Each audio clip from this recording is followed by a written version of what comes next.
Good morning, or depending on when you're watching this, good afternoon, good evening, or good night. My name's Ross, and as always told, I had a voice to radio, so today I'm going to be showing you some news, some very exciting news indeed. All of the Forbidden Light, I say all of, quite a lot of the Forbidden Light stuff has now been released. We know what the theme decks are going to be. We've got images of the booster packs, and we know what the free pack promos are going to be.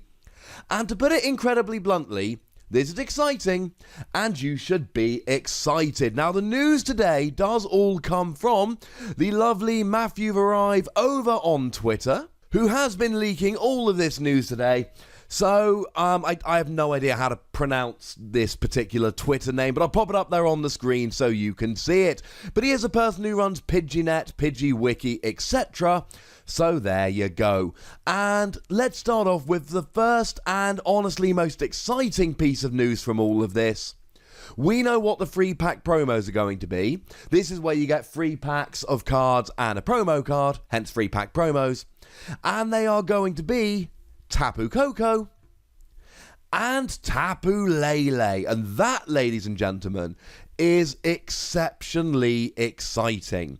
Because you see, this Tapu Lele, or Kapu Fala, because these are all German pictures. Don't be terrified, ladies and gentlemen, it's just German pictures. Nothing wrong with them, they're just German pictures, because, you know, these images have leaked in Germany that you haven't leaked in England yet. So there's nothing we can do about that.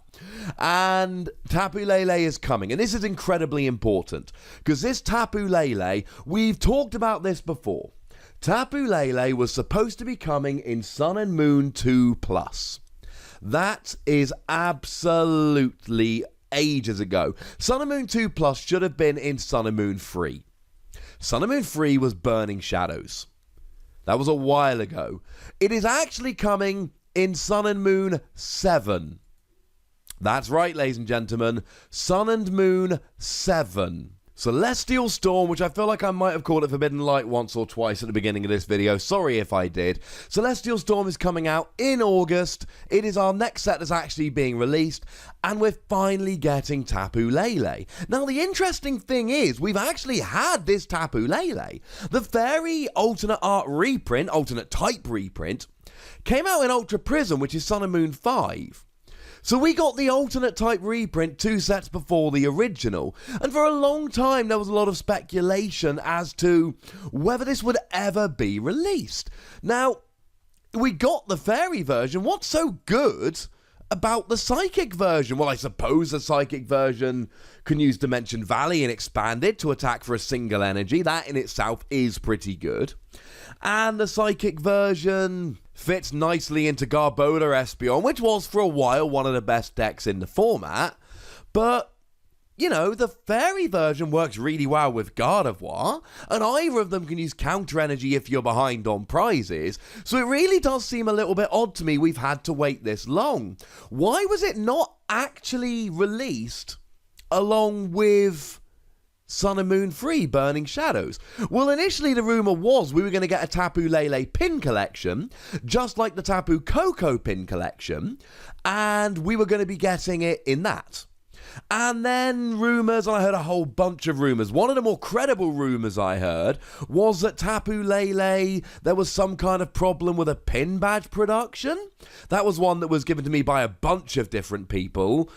And I don't know is the honest answer. That might be true, that might not be true. One of the other more credible rumours I received, that was this just a competitive balance issue, and it was essentially too good, and we wanted to get rid of it. But the competitive balance issue was firstly completely gotten rid of by the fact that we got the fairy version, and secondly, it's coming out now. I should mention the really good attack for 2 energy allows you to just rearrange all of the damage counters on your opponent's side of the field. Having said that, there has been an English scan of this Tapu Lele on the screen for a little while now, so you've been able to read it yourself if you were so inclined. And this scan has been on the internet for a while. The English version of this card was produced a while ago because it ended up on the interweb. So Pokemon have made this card. It just took a spectacularly long time to get here. So that's really quite exciting. That is really the big news to come out of all of this, that Matthew Varive has actually leaked this lovely, was it a Monday afternoon, Tuesday afternoon? Tuesday afternoon. It's Tuesday. I don't know, ladies and gentlemen. My kid's like a week old. I don't know what day it is anymore. The other promo is Tapu Koko. Now, to be fair, we already got this Tapu Koko twice. I like the fact that it's being given a third print, and all of them are promos. Little bit weird to me, to be perfectly honest. But that's all right. We'll take that, ladies and gentlemen. We will take that. It is, of course, shiny Tapu Koko, and it's as good as it's ever been. It's got free retreat for a double colourless energy. It does 20 damage to all of your opponent's Pokemon, and free energy, 100 damage. I mean, look, that's quite good in Vikavolt decks, and that is pretty much about the best we can say about it. It's not amazing, but it's alright. It's not bad. We've seen worse. But it really is the fact that it's a fairly high HP basic, combined with the fact that it's got that good attack for just a double colourless energy, which really does make us look at this and go, ooh, I like it. So there we go. We're finally getting Tapu Lele, and we're getting another print of Tapu Koko, just in case the other two we had weren't good enough. Now, we also know what the theme decks are going to be. They are going to be Sceptile and Swampert, and the good news is I have actually done videos about these cards already. They have been leaked over in Japan. The Sceptile is a pretty good card. It's got an ability that says all of your Pokemon with grass energy attached have immunity from Ultra Beast, and in a format where Buzzwole and Ultra Necrozma are the best decks in the format, that's pretty gosh darn good.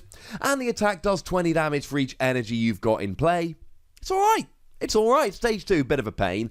The Swampert, the attack's fine. I mean, 80 for free energy, colourless, plus 20 more for each water energy, is the classic water Pokemon attack we see on stuff like Caldeo EX. The good news is you actually hit relevant numbers just using colourless energy like double colourless. Really, it's the ability here that once per turn, discard a card, draw 3, i.e. Zoroark's ability, but you draw an extra card. Again, it's a stage 2, so it's not perfect, but it's a decent little ability.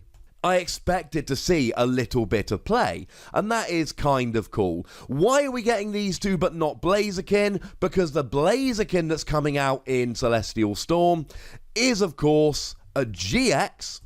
So that's not going to be in a theme deck. GXs don't come out in theme decks. That just doesn't happen. So it makes sense that we would be getting these two. Are they the most competitive, the bestest Pokemon in the set, non-GXs? I don't know. We've not seen all of the non-GXs in the set yet. There's a bunch still to be revealed. They're both pretty decent. They're both probably playable. And they are the first partner Pokemon that are not Blaziken, but Blaziken's a GX, so that was never going to be in a theme deck. So that kind of makes sense. We've had some decent theme decks lately. Hopefully these ones, well, live up to the previous billing, but either way, they are at least interesting cards that people are going to be trying to play. And the last little bit of news here, we are actually seeing, wait for it, the booster pack images. Nothing particularly exciting, or is it? We've got Stack Attacker, which we knew because Stack Attacker GX. Again, I've done videos on all these Pokemon. I'll pop links in the description. Blaziken, because, you know, Blaziken GX. Rayquaza, because, you know, Rayquaza GX. And then we've got Jirachi. Jirachi is the interesting one here, because we've not seen Jirachi yet.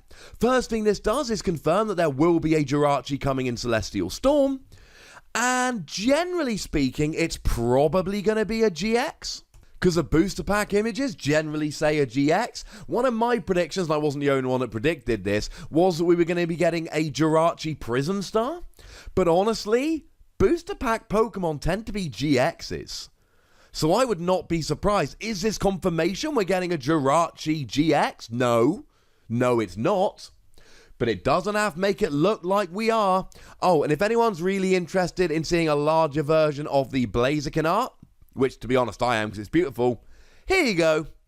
So that, ladies and gentlemen, is the big news. Celestial Storm, we now know what the booster pack images are, we know what the theme decks are, we know what the free pack promos are, and given that we're getting that Tapu Lele finally, that is itself has got to be exciting. And I don't know about you, but whether that Tapu Lele ends up being amazing or not, I'm going to buy a couple just because it's been that long since we got it. Do remember, of course, that Malamar is going to be amazing, so maybe we should use Malamar here. So there we go, ladies and gentlemen. As always, I'd love to hear your opinion on this new stuff, so let me know in the comment section. Go nuts, be nice. Make sure you like this video, subscribe to this channel, follow me on Twitter at the Wassy, and Twitch for some live action at twitch.tv/PTCGRadio. If you want to support the channel, get some bonus podcasts and all of that, head on over to patreon.com/PTCGRadio, where you can do just that. But by far the most important thing, as always, is to look after yourselves until next time. Thank you very much for watching. My name's Ross, and you've been watching PTCG Radio.